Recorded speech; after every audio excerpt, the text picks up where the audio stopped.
ತರಗತಿಯಲ್ಲಿ float on water, sink in water, soluble in water and insoluble in water ಅಂದ್ರೆ ಇಲ್ಲಿ 4 ರೀತಿಯಾಗಿ ನಾವು ತಿಳ್ಕೊಬೇಕಾಗಿದೆ. ಮೊದಲಿಗೆ ನೀರಿನ ಮೇಲೆ ತೇಲುವಂತಹ ವಸ್ತುಗಳು ಯಾವುವು, ನೀರಿನಲ್ಲಿ ಮುಳುಗುವ ವಸ್ತುಗಳು ಯಾವುವು, ನೀರಿನಲ್ಲಿ ಕರಗುವ ವಸ್ತುಗಳು ಯಾವುವು ಮತ್ತು ನೀರಿನಲ್ಲಿ ಕರಗಲಾರದಂತಹ ವಸ್ತುಗಳು ಯಾವುವು ಅಂತ ನೋಡೋಣ. ಒಂದೊಂದಾಗಿ ನೋಡೋಣ.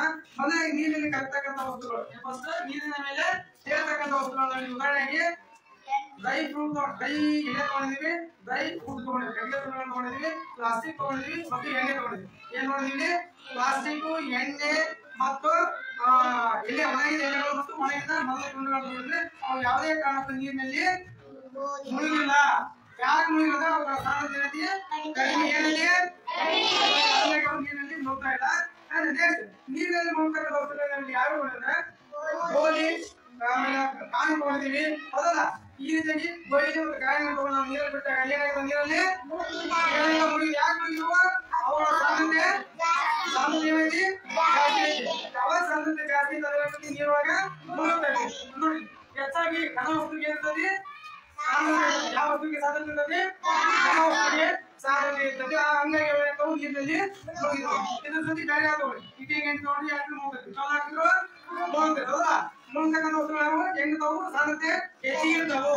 ಮುಳುಗ್ತಕ್ಕಂಥ ವಸ್ತುಗಳು ಸಾಂದ್ರತೆ ಹೆಚ್ಚಿಗೆ ಇರ್ತಾವು, ಸಾಂದ್ರತೆ ಕಡಿಮೆ ಇರವು, ಮೇಲ್ಗಡೆ ತೇಲ್ತಾವು ಅನ್ನೋದು ಗೊತ್ತಾಯ್ತು. ನೆಕ್ಸ್ಟ್ ಬರ್ತಕ್ಕಂಥದ್ದು ಸಾಲ್ಯುಬಲ್ ಇನ್ ವಾಟರ್ ಅಂದ್ರೆ ನೀರಿನಲ್ಲಿ ಕರಗುವ ವಸ್ತುಗಳು ಯಾವ್ಯಾವಪ್ಪ?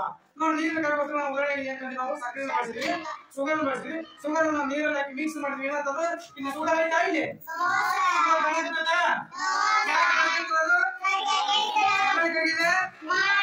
ನೀರಿನ ಸಕ್ಕರೆ ಕರಗಿದೆ, ಹಂಗಾಗಿ ನಮ್ಗೆ ಕಾಣ್ತದೆ. ಹಂಗಾಗಿ ನಮ್ಗೆ ಗೊತ್ತಾಯ್ತು ಸಕ್ಕರೆ ಏನಾಗ್ತದೆ ಅಂತ. ನೀರಿನ ಕಾಗುತ್ತದೆ. ಇದ್ರ ಜೊತೆ ಬೇರೆ ಉದಾಹರಣೆ ಕೊಡ್ರಿ. ಸಾಲ್ಟ್, ಟರ್ಮರಿಕ್ ಪೌಡರ್ ಮತ್ತೆ ಬೆಲ್ಲ.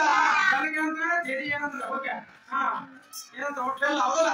ಈ ರೀತಿಯಾಗಿ ನಾವು ಯಾವುದೇ ಒಂದು ವಸ್ತುವನ್ನು ನೀರಲ್ಲಿ ಕರೆದಾಗ ಅದು ನಮಗೆ ಕಾಣಲ್ಲ, ಗೊತ್ತಾಗಲ್ಲ. ಅಂದ್ರೆ ಸಕ್ಕರೆ ಕಾಣಲ್ಲ, ಗೊತ್ತಾಗಲ್ಲ. ಈಗ ಸಕ್ಕರೆ ಇದೆ ಅಂತಾನೂ ಗೊತ್ತಾಗಲ್ಲ, ಕರಿಗೆ ಹೌದಲ್ಲ? ಅಂದ್ರೆ ನಮ್ಗೆ ಗೊತ್ತಾಯ್ತು ನೀರಲ್ಲಿ ಕರೆತಕ್ಕಂಥ ವಸ್ತು ಯಾವ್ದು? ಸಕ್ಕರೆ. ಅದ್ರ ಜೊತೆ ಅನೇಕ ಉದಾಹರಣೆಗಳು. ನೆಕ್ಸ್ಟ್ ಬರ್ತಕ್ಕಂಥದ್ದು ನೀರಿನಲ್ಲಿ ಕರಗಲಾರದ ವಸ್ತುಗಳು ಅಥವಾ ಕರಗದ ವಸ್ತುಗಳು, ಇನ್ಸಾಲ್ಯುಬಲ್ ಇನ್ ವಾಟರ್. ಅದೇ ನಾವು ಉದಾಹರಣೆಗೆ ಏನ್ ನೋಡಿದ್ವಿ? ನಾವು ಇಲ್ಲಿ ಇಡ್ಲಿ ಪುಡಿ ತಗೊಂಡಿವಿ. ನೋಡಿ, ಇಡ್ಲಿ ಪುಡಿ ಪರಿಚಯ ಮಾಡಿ ಕೊಡ್ತಾರೆ, ನೀರಲ್ಲಿ ಕರಗಲ್ಲ. ಈಗ ಇದೈತಿ ಅಂತ ಗೊತ್ತಾಗಲ್ಲ, ಗೊತ್ತಿಲ್ಲ. ಇಡ್ಲಿ ಮಿಕ್ಸ್ ಆಗಿದೆ, ಪರಿಚಯ ಮಾಡಿ ಇಲ್ಲಿ ಸಕ್ಕರೆ ಕಾಣಂಗಿಲ್ಲ. ಇದು ಇಡ್ಲಿ ಪುಡಿ ಕಾಣ್ತದೆ, ಇಲ್ಲಿ ಸಕ್ಕರೆ ಕಾಣ್ತಾ ಇಲ್ಲ. ಇದ್ರ ಜೊತೆ ಚಾಪುಡಿ ಹಾಕಿದ್ರೆ ಚಾಪುಡಿ ಕೂಡ ಕರಗಲ್ಲ, ಗೊತ್ತಾಯ್ತಾ? ಚಾಪುಡಿ ಕೂಡ ನೀರೊಳಗೆ ಹಾಕಿದ್ರೆ ಕರಗೋದಿಲ್ಲ. ಈ ರೀತಿಯಾಗಿ ನಾವು ಎಲ್ಲಾ ವಸ್ತುಗಳು ಯಾವುದೇ ವಸ್ತುಗಳನ್ನ ಪರೀಕ್ಷೆ ಮಾಡಿದ್ರೆ ಗೊತ್ತಾಗ್ತದೆ. ಪರೀಕ್ಷೆ ಮಾಡಿದ್ರೆ ಮಾತ್ರ ಅದು ನಮ್ಗೆ ಗೊತ್ತಾಗ್ತದೆ ಕರಗುತ್ತದೆಯೋ ಕರಗುವುದಿಲ್ಲವೋ, ತೇಲುತ್ತದೆಯೋ ತೇಲುವುದಿಲ್ಲ ನಮಗೆ ಗೊತ್ತಾಗ್ತದೆ. ಈ 4 ಚಟುವಟಿಕೆಗಳ ಮುಖಾಂತರ ನಮ್ಗೆ ಗೊತ್ತಾಯ್ತು ನೀರಿನಲ್ಲಿ ಮುಳುಗುವ ವಸ್ತುಗಳು, ನೀರಿನಲ್ಲಿ ತೇಲುವ ವಸ್ತುಗಳು, ನೀರಿನಲ್ಲಿ ಕರಗುವ ವಸ್ತುಗಳು, ನೀರಿನಲ್ಲಿ ಕರಗಲಾರದ ವಸ್ತುಗಳು ಅಂತ ಹೇಳಿ ನಮ್ಗೆ ಇವಾಗ ಈ ಚಟುವಟಿಕೆಗಳ ಮುಖಾಂತರ ಗೊತ್ತಾಯ್ತು. ನಾವು ಅನೇಕ ಇದ್ರ ಜೊತೆ ಬೇರೆ ಚಟುವಟಿಕೆ ಪರೀಕ್ಷೆ ಬೇರೆ ವಸ್ತುಗಳು ತಗೊಂಡು ಮನೇಲಿ ಹೋಗಿ ಮನೆಯೊಳಗೆ ನೀವು ನೋಡ್ಲಿ, ಮನೆಯೊಳಗೆ ಪರೀಕ್ಷೆ ಮಾಡಿ ಯಾವ್ದೋ ಒಂದು ನೀರು ತಗೊಳ್ರಿ, ಆ ನೀರು ಹಾಕಿ ಮುಳುಗುತ್ತೆ ಅನ್ನೋದೇನು ಸಾಂದ್ರತೆ ಜಾಸ್ತಿ ಇದೆ. ಯಾವ ಮುಳುಗಲ್ಲ ಅದು ಸಾಂದ್ರತೆ ಕಡಿಮೆ ಇದೆ ಅಂತ ಹೇಳಿ. ಈಗ ನಿಮ್ಗೆ ಬೆಲ್ಲ ಕೆಲಸ ಮಾಡ್ತಾರೆ, ಅವಾಗ ಇದು ಮಾಡ್ತಾರೆ, ಸ್ಪಂಜ ನೀರೊಳಗೆ ಬಿಟ್ಟರೆ ಅದು ಮುಳುಗಲ್ಲ, ಫುಲ್ ತೇಲ್ತದೆ. ಫುಲ್ ನೀರಾಗ ಎತ್ತಿ ಇದು ಮಾಡಿ ಮತ್ತೆ ಮ್ಯಾಗ ಬರ್ತದೆ, ಅದು ಸಾಂದ್ರತೆ ಕಡಿಮೆ ಇರ್ತದೆ. ಅದು ಸೇಮ್ ಹತ್ತಿದ್ದಾಗ ಅದು ಕೂಡ ಮುಳುಗೋದಿಲ್ಲ. ಹಂಗಾಗಿ ನಮ್ಗೆ ಗೊತ್ತಾಗಿದೆ ಯಾವುದೇ ವಸ್ತುವನ್ನು ತಗೊಂಡ್ರೆ ನಾವು ಯಾವ ಸಾಂದ್ರತೆ ಹೆಚ್ಚಿಗೆ ನಾವು ಮುಳುಗ್ತಾವು, ಯಾವ ವಸ್ತುಗಳು ಸಾಂದ್ರತೆ ಕಡಿಮೆ ಇರ್ತಾವೆ, ಏನಂತಾವು ತೇಲ್ತಾವು.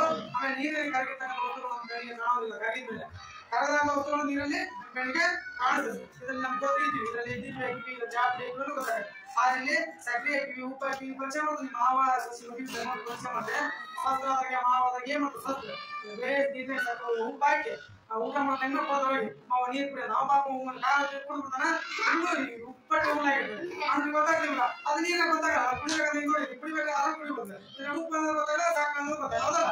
ಅದೇ ನಮ್ಗೆ ಗೊತ್ತಾಯ್ತು ಯಾವುದೇ ವಸ್ತುವನ್ನು ನಾವು ನೀರಿನಲ್ಲಿ ಹಾಕಿದಾಗ ನಮ್ಗೆ ಗೊತ್ತಾಗ್ತದೆ ಕರಗುತ್ತದೆಯೋ ಕರಗುವುದಿಲ್ಲೋ, ಅಥವಾ ತೇಲುತ್ತದೆಯೋ ತೇಲುವುದಿಲ್ಲ. ಹಂಗಾಗಿ ಫ್ಲೋಟ್ ಆಗ್ತದೋ, ಸಿಂಕ್ ಆಗ್ತದೋ, ಸಾಲ್ಯುಬಲ್ ಆಗ್ತದೋ, ಇನ್ಸಾಲ್ಯುಬಲ್ ಆಗ್ತದೋ ನಮಗೆ ಎದ್ರ ಮೇಲೆ ಗೊತ್ತಾಗ ನಾವು ಚಟುವಟಿಕೆ ಮಾಡಿದ್ರೆ ಮಾತ್ರ ನಮಗೆ ಗೊತ್ತಾಗುತ್ತೆ. ಹಂಗ ನೋಡಿದ್ರೆ ಹೇಳಕ್ಕಾಗಲ್ಲ, ಹೌದಲ್ಲ? ಮುಳುಗ್ತದ ಯಾಕಂದ್ರೆ ವಚೆ ಐತಿ, ಮುಳುಗ್ತದೆ ನೀರಾಗ ಅನ್ಬೋದು. ಆದ್ರೆ ನಮ್ಗೆ ಯಾವಾಗ ಗೊತ್ತಾಗ್ತದ ನೀರೊಳಗೆ ಹಾಕ್ತಾರೆ ಮುಳುಗ್ತದ. ನೋಡಿ ಸ್ಟೇಟ್ದಾಗ ನೋಡಿ ಪರೀಕ್ಷೆ ಮಾಡಿ ಹಿಂಗ್ ಬರ್ತದೆ ಅಂತ ಹಿಂಗ್ ಬರ್ತದೆ, ನೀರು ಒಳಗೆ ಒಕ್ಕಬಾರ್ದು. ಒಕ್ಕಂದ್ರೆ ಏನಾಗ್ತದೆ ಮುಳುಗ್ತೈತೆ. ಅದ ಫುಲ್ ಒಕ್ಕಲ್ದ ಪೂರ್ತಿ ಒಕ್ಕಂದು ತುಂಬಿದ್ರೆ ಏನಾಗ್ತದ ಮುಳುಗ್ತೈತೆ. ಅದ ನೀರು ಫುಲ್ ಒಕ್ಕಂದಿಲ್ಲ ನೋಡಿ ಅರ್ಧ ಐದತ್ತಿಗೆ ಮುಳುಗಲ್ಲ. ಒಟ್ಟು ಏನ್ಬೇಕು ಫುಲ್ ತುಂಬಿರ್ಬೇಕು. ಇಲ್ಲ ನಾವೇನು ಆಟ ಬಂಚಿ ನೀರು ಹೋಗ್ಬೇಕಾದ್ರೆ ನೀರು ಹೋಗ್ತಾ ಮಾತ್ರ ಮಾಡಿ ಹೋಗ್ತಾ ನೀರು ಹೋದ ಅವಾಗ ಮುಳುಗ್ತೈತಿ. ಯಾವಾಗ ಖಾಲಿ ಇರ್ತವೆ ಏನಾಗ್ತಿದ್ದೋ ಇದು ಸಾಂದ್ರತೆ ಕಡಿಮೆ ಇರ್ತೈತಿ, ಅವಾಗ ಏನಾಗ್ತಿದ್ದೋ ಮೇಲ್ಗಡೆ ತೇಲುತ್ತದೆ. ಈ ರೀತಿಯಾಗಿ ನಾವು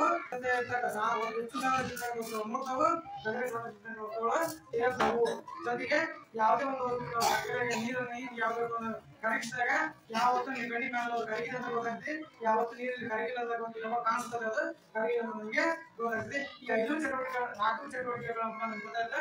ನೀರಿನಲ್ಲಿ ಕರಗದ ವಸ್ತುಗಳು, ಕರಗಲಾದ ವಸ್ತುಗಳು, ಮುಳುಗುವ ವಸ್ತುಗಳು ಮತ್ತು ಮುಳುಗಲಾದ ವಸ್ತುಗಳು. ಅಂದ್ರೆ ಇಂಗ್ಲಿಷ್ ಹೇಳ್ತಾರೆ ಆಕ್ಚುಲಿ ಅಂದ್ರೆ float on water, sink in water, soluble in water, insoluble in water ಅಂತ ನಮ್ಗೆ ಈಗ ಗೊತ್ತಾಯ್ತು. ಓಕೆನಾ ದೋಸ್ತ?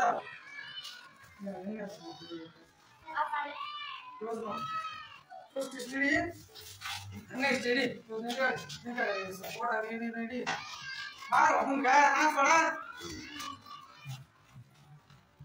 ನೋಡ ಈಗ ಇಲ್ಲಿ ನಾ ಹೇಳ್ತೇನೆ, ಈಗ ಕೇಳ್ರಿ. Float on water, sink in water, soluble in water, insoluble in water ಎಂಬುದನ್ನ ಯಾವ ರೀತಿಯಾಗಿ ನಾವು ಕಂಡು ಹಿಡಿಬಹುದು ಅನ್ನೋದನ್ನ ಈ ನಮ್ಮ ಸಹಪಾಠಿಗಳು ಏನ್ ಮಾಡಿದಾರೆ, ಇಲ್ಲಿ ನಾವು ಚಟುವಟಿಕೆಗಳನ್ನು ಬಳಸಿಕೊಂಡು ನಮಗೆ ಕನ್ಫರ್ಮ್ ಆಗಿ ಮುಳುಗುವ ವಸ್ತುಗಳು, ಮುಳುಗಲಾರದ ವಸ್ತುಗಳು, ತೇಲುವ ವಸ್ತುಗಳು ಮತ್ತು ತೇಲಲಾರದ ವಸ್ತುಗಳು, ಆಮೇಲೆ ಕರಗುವ ವಸ್ತುಗಳು ಮತ್ತು ಕರಗಲಾರದ ವಸ್ತುಗಳ ಬಗ್ಗೆ ನಮಗೆ ಇಲ್ಲಿ ಕೂಲಂಕುಷವಾಗಿ ನಮಗೆ ತಿಳಿಸಿಕೊಟ್ಟಿದ್ದಾರೆ. ಅವರಿಗೆ ನಾವು ಇಲ್ಲಿ ಅಭಿನಂದನೆಗಳನ್ನ ಸಲ್ಲಿಸೋಣ. ಜೋರಾದ ಚಪ್ಪಾಳೆ.